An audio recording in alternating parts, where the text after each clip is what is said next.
Assalamualaikum warahmatullahi wabarakatuh. Perkenalkan, nama saya Salti Budi Espama dengan NIM 211052068, kelas 2C, jurusan Pendidikan Guru Madrasah Ibtidaiyah.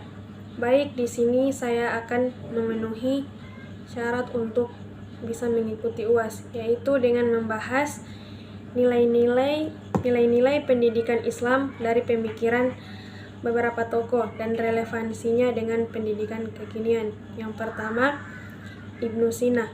Ibnu Sina dikenal sebagai Avicenna di dunia barat.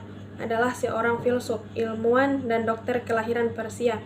Ia juga seorang penulis yang produktif, yang sebagian besar karyanya adalah tentang filosofi dan kedokteran. Bagi banyak orang, dia adalah bapak kedokteran modern. Menurut pemikiran Ibnu Sina, konsep pendidikan Islam menurut pemikiran Ibnu Sina bertujuan untuk mengembangkan seluruh potensi yang dimiliki seseorang ke arah yang sempurna, yaitu perkembangan fisik, intelektual, dan budi pekerti. Selain itu, tujuan pendidikan harus diarahkan pada upaya mempersiapkan seseorang agar dapat hidup di masyarakat secara bersama-sama dengan melakukan pekerjaan atau keahlian yang dipilihnya, sesuai dengan bakat, kesiapan, kecenderungan, dan potensi yang dimilikinya. Sedangkan konsep pendidikan modern, yaitu pendidikan yang membentuk setiap aspek kehidupan peserta didik. Pendidikan merupakan proses belajar terus-menerus. Pendidikan dipengaruhi oleh kondisi-kondisi dan pengalaman, baik di dalam maupun di luar situasi sekolah. Pendidikan disyaratkan oleh kemampuan dan minat peserta didik, juga tepat tidaknya situasi belajar dan efektif tidaknya cara mengajar. Berikut menurut Al-Ghazali. Al-Ghazali Abu Hamid Muhammad bin Muhammad Al-Ghazali Asy-Syafi'i adalah seorang filsuf dan teolog Muslim Persia yang dikenal sebagai Ar-Ghazal di dunia barat abad pertengahan. Ia berkunyah Abu Hamid karena salah seorang anaknya bernama Hamid. Menurut pemikiran Al-Ghazali, konsep pendidikan Islam menurut pemikiran Al-Ghazali tentang pendidikan Islam pertama, yaitu tujuan utama dalam menuntut ilmu adalah memperoleh kebahagiaan di dunia dan akhirat. Maka yang dijadikan landasan utama dalam bidang pendidikan adalah Al-Quran dan hadis. Berikut, seorang pendidik harus mempunyai niat awal dalam mendidik untuk mendekatkan diri kepada Allah, menjadi tauladan bagi murid-muridnya, serta mempunyai kompetensi dalam mengajar. Berikut, anak didik dalam belajar harus mempunyai niat untuk mendekatkan diri kepada Allah, menjauhi maksiat karena ilmu suci dan tidak akan diberikan kepada hal yang tidak suci, menghormati guru, dan rajin belajar dengan memahami pelajaran yang telah diberikan gurunya.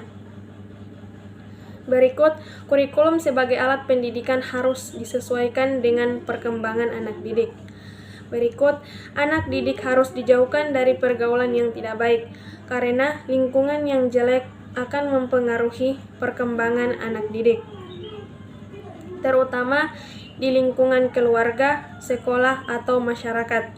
Kedua, bisa disimpulkan bahwa pemikiran Al-Ghazali memiliki relevansi dengan pendidikan Islam di madrasah saat ini.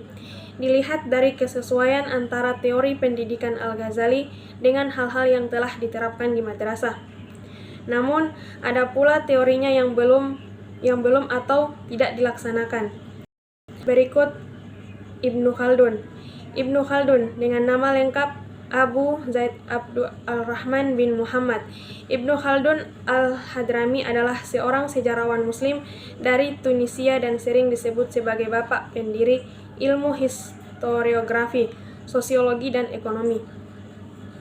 Karyanya yang terkenal adalah Muqaddimah. Pemikiran Ibnu Khaldun, pendidikan Islam menurut Ibnu Khaldun. Yang pertama itu merupakan tujuan paling utama dan pertama ditanamkan kepada individu, karena sesuai dengan Al-Quran yang merupakan ajaran bagi seluruh aspek kehidupan manusia di alam raya ini. Sekaligus Al-Quran dijadikan kurikulum pendidikan Islam. Ibnu Khaldun dalam konsep pendidikannya akan membentuk suatu masyarakat yang siap menghadapi perubahan sosial yang terjadi. Sebab Ibnu Khaldun tidak mementingkan pengajaran teoritis saja, melainkan benar-benar melakukan pembentukan kecakapan real kepada masyarakat agar hidup lebih baik. Ibnu Khaldun ingin menjadikan manusia hamba Allah yang berakhlak baik sebagai khalifah di muka bumi. Ibnu Khaldun bermaksud menjadikan pengabdi Allah menjadi paling bertakwa. Itu bukanlah orang yang ahli dalam keagamaan. Bukan orang yang ahli dalam keagamaan saja, melainkan orang yang tahu dengan jelas dan lengkap seluruh isi ajaran Allah dalam Al-Quran, serta cakap melaksanakannya ke dalam praktek kehidupan sehari-hari, baik selaku individu maupun selaku warga, serta masyarakat dan bangsa. Baik, itulah penjelasan dari saya. Terima kasih. Wassalamualaikum warahmatullahi wabarakatuh.